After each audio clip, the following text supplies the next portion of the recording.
आइए शिव भक्त देखते हैं एमपीआई स्टूडियो के माध्यम से, और इसकी रिकॉर्डिंग करता है हमारे बड़े भैया प्रेम नारायण जी। आइए चलते हैं कथा प्रसंग की ओर कि महाराज द्रौपदी जी का चीरहरण क्यों हुआ, इसका कारण क्या है। जानते हैं द्रौपदी जी के चीर के हरण के बारे में कि एक बार महाराज पांचों पांडवों ने क्या किया। पांचों पांडवों ने एक दिन ऐसे महल का निर्माण करवाया, ऐसे महल का निर्माण कराया कि उस महल का उल्टा निर्माण हो गया कि जहां पर दीवार थी वहां पर दरवाजा दिखाई दे रहा है, और जहां पर दरवाजा है वहां पर दीवार दिखाई दे रही है। जहां पर जल भरा हुआ दिखता है वहां पर सूखा है, और जहां पर सूखा है वहां पर जल दिखाई दे रहा है।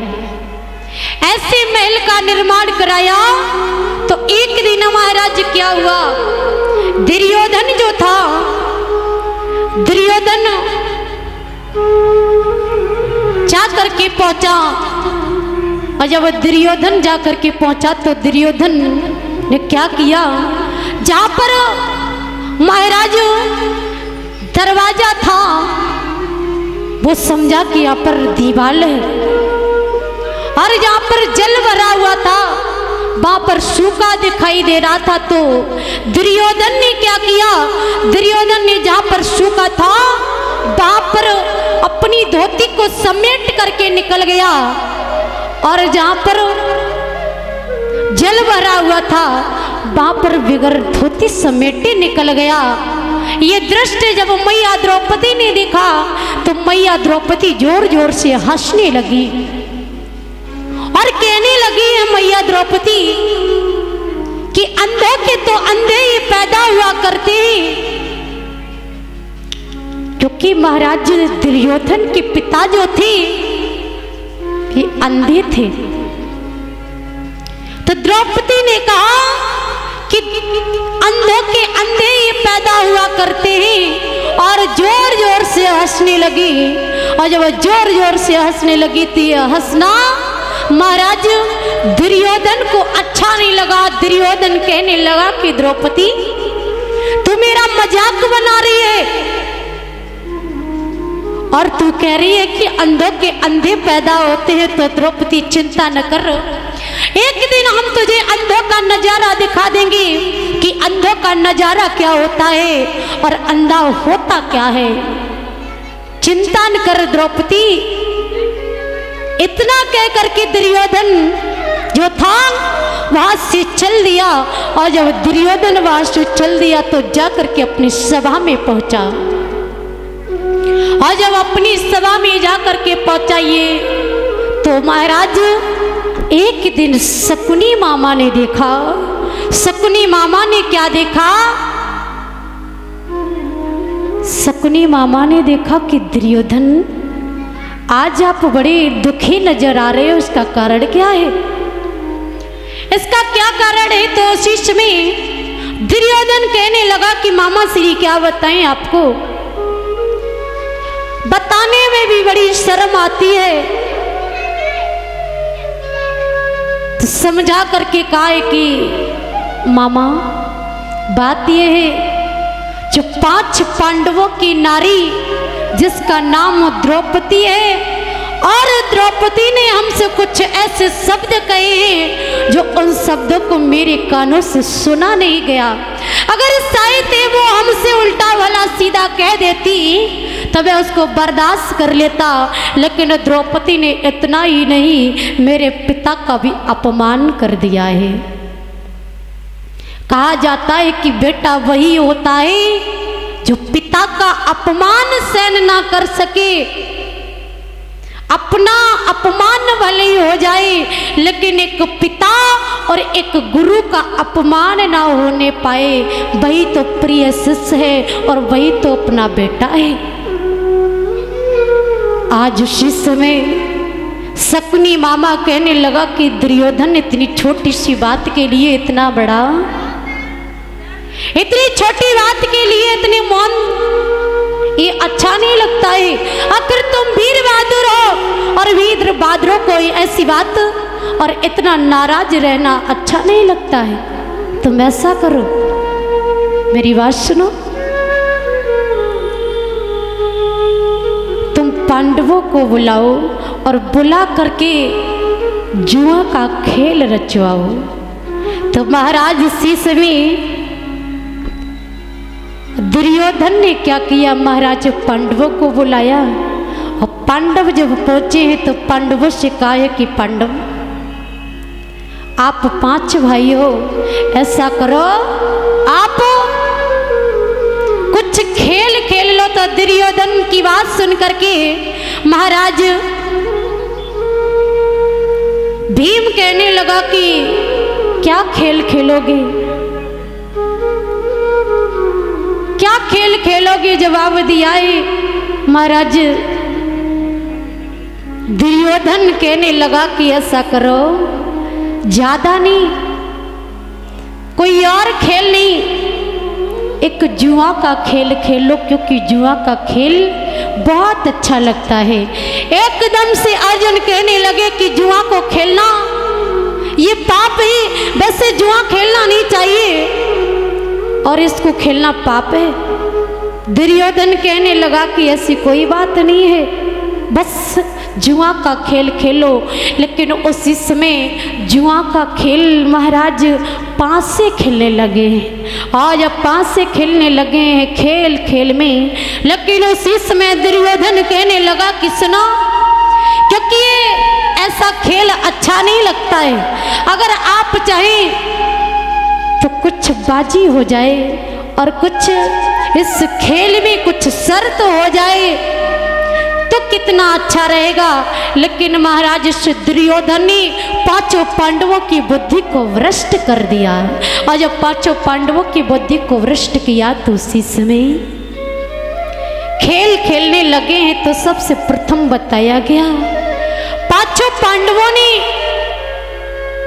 कुछ धन को महाराज दाएं पर लगा दिया, लेकिन जब दाएं पर लगाया तो उसी समय महाराज दुर्योधन अपने 500 को फेंक रहा है, इधर 5 पांडव 500 को फेंक रहे हैं, लेकिन 5 पांडव उस धन को हार गए। और जब धन को हार गए दुर्योधन कहने लगा कि ऐसा करो, धन हार गए तो कोई बात नहीं, ऐसा करो तुम अपना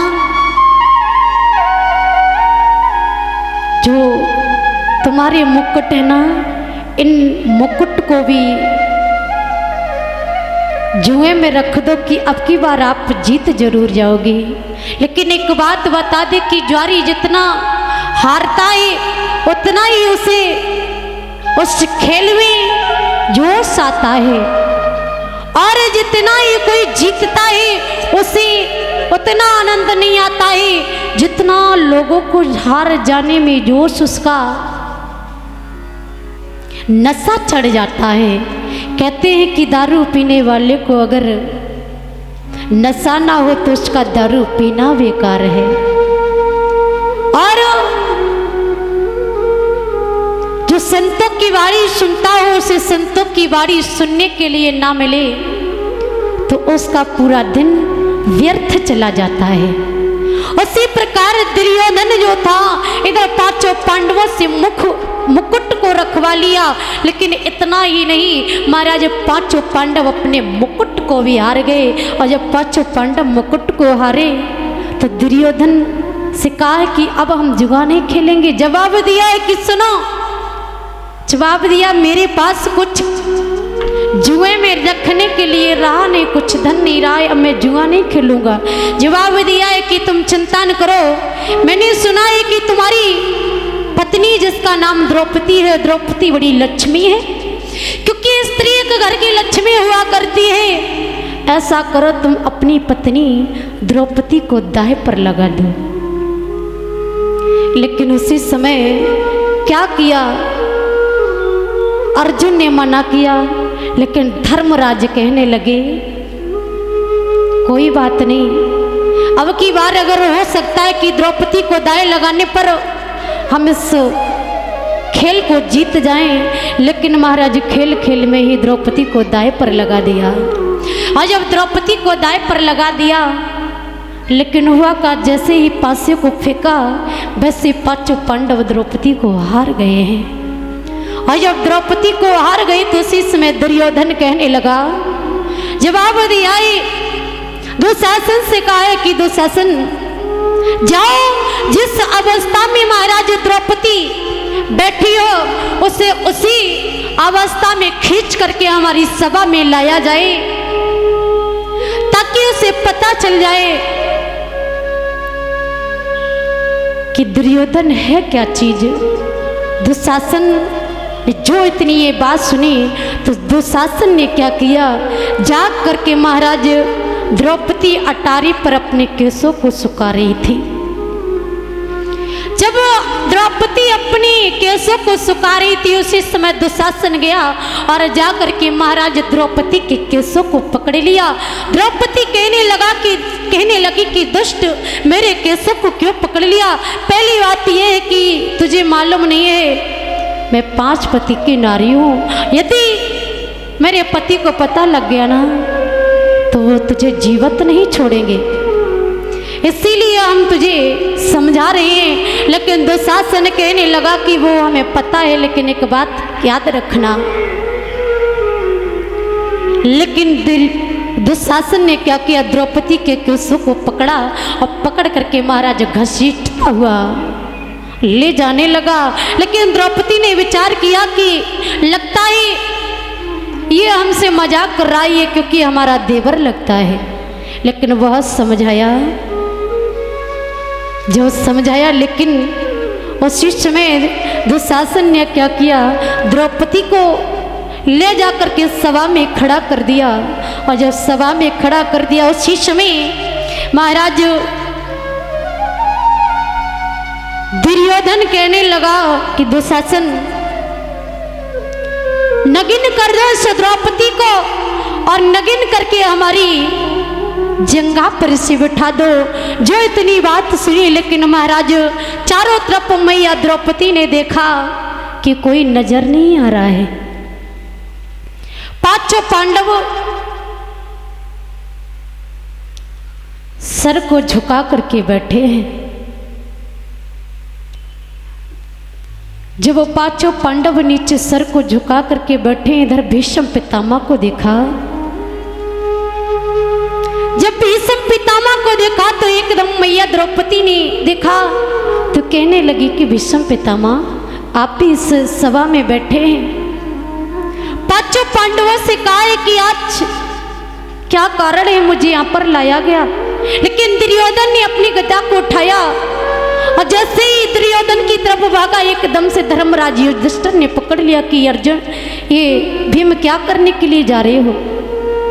हारी हुई चीज पर अपना कोई अधिकार नहीं होता है, क्योंकि हम द्रौपदी को हार चुके, द्रौपदी पर मेरा कोई अधिकार नहीं है, इसीलिए हम द्रौपदी पर मेरा कोई अधिकार नहीं है। द्रौपदी ने 5 पतियों के ऊपर नजर डाली है तो महाराज अर्जुन को देखा तो अर्जुन के आंखों में आंसू देखे। द्रौपदी समझ गई कि कोई ना कोई बात ऐसी घटना जरूर घटी है। उसी समय द्रौपदी भीष्म पितामह की ओर देखा, क्योंकि भीष्म पितामह द्रौपदी को अपनी बेटी माना करते थे। कहने लगी द्रौपदी, भीष्म पितामह आज आप नीचे सर झुका करके क्यों बैठे हो? एक बार इस बेटी की तरफ देखो, क्योंकि ये बेटी आज सभा के बीच में इसकी लाज लूटी जा रही है। लेकिन महाराज उस सभा में सब बैठे हैं, लेकिन महाराज द्रौपदी समझ गए कि आज मुझे कोई सहारा देने वाला नहीं है। उसी समय दुशासन साड़ी को खींचने लगा। द्रौपदी ने साड़ी को हाथों से कस करके पकड़ लिया। जैसे दुशासन ने साड़ी में झटका मारा, द्रौपदी ने अपनी साड़ी को दांतों से दबा लिया। और जब दांतों से दबाया तो कहने लगी कि आज हमारा कोई सहारा नहीं। उसी समय कृष्ण से कहने लगी कि हे द्वारकाधीश कन्हैया, आकर के मेरी लाज बचा लो, क्योंकि इस दास का कोई नहीं है। ये दास, क्योंकि आज भरी समाज के बीच में तुम्हारी बहन की इज्जत लूटी जा रही है। अगर आज आपने हमें मेरी लाज को ना बचाया तो तुम्हें दीन बंधु भगवान मुरलीधर कृष्ण कौन कहेगा, क्योंकि तुमने मेरी सास की लाज बचाई थी। आज आप मेरी भी लाज बचाने के लिए चले आओ। कहा जाता है कि दुनिया से सहारा कभी नहीं करना चाहिए, ये दुनिया के लोग बड़े मतलबी हुआ करते हैं। आज कृष्ण को बुलाया, आज कृष्ण कृष्ण नाम की गुणगान करने लगी कि कृष्ण कि दीनों के दुखिहारी हो, हम करुणा करी पुकारती, तेरे सुनो मेरी द्वारकाधीश, ये बहन द्रौपदी पुकारती। आज ये बहन द्रौपदी पुकार रही है, तब तक महाराज रुक्मणी मैया कहने लगी कि नाथ तुम्हारी बहन बुला रही है। लेकिन भगवान कन्हैया कहने लगे कि रुक्मणी, क्योंकि द्रौपदी को अभी हम पर भरोसा नहीं, बल्कि उससे अभी अपनी दांतों पर भरोसा है। जब जी हमारे ऊपर निर्भर हो जाता है तो मैं नंगे पांव दौड़ करके चला जाता हूँ। द्रौपदी को भी अपने दांतों पर भरोसा है। लेकिन रुक्मणी मैया कहने लगी कि प्रभु, क्या उस दिन की याद भूल गए हो जिस दिन आप गन्ना को खा रहे थे, आपकी अचानक से उंगली कट गई थी? तब द्रौपदी ने अपने साग की साड़ी को फाड़ करके आपकी उंगली को बांधा था। भगवान के नेत्रों से आंसू की धारा बहने लगी और जैसे ही दांतों से दुशासन ने झटका मारा, दांतों से साड़ी छूटी, मुख से कृष्ण का नाम निकला कि कृष्ण आ जाओ। जो इतनी बात एकदम से भगवान कन्हैया पागलों की बातें जा करके पहुंच जाते हैं और जा करके महाराज द्रौपदी मैया का चीर बढ़ाने लगे हैं। आज समझ में नहीं आ रहा है, दुशासन साड़ी खींचता चला जा रहा है, खींचता चला जा रहा है, लेकिन महाराज दुशासन आज साड़ी को खींचते खींचते हार गया, लेकिन चीर कम नहीं हुआ। लेकिन समझ में नहीं आया है कि साड़ी बीच किनारी है कि नारी की वो साड़ी है, साड़ी बीच किनारी है कि नारी की वो साड़ी है। आज भगवान ने जैसे ही चीर पड़ाया तो द्रौपदी समझ गई कि आज कोई और नहीं है, ये हमारा भैया कृष्ण ही आया होगा, जरूर आया होगा, उसी ने आज हमारी लाज बचाई है। आज भगवान ने इस प्रकार से द्रौपदी मैया की लाज को बचा करके द्रौपदी ने भगवान को प्रणाम किया और समझ गई, कहने लगी कि नाथ, यदि आप ना होते तो आज इस बहन की लाज लुट जाती। इसीलिए कहा गया है कि भगवान को अपने भक्तों की हमेशा याद आया करती है, और भक्त और भगवान की जहाँ करुणामयी कथा हो वहाँ भगवान मेरे दौड़ करके चले जाते हैं।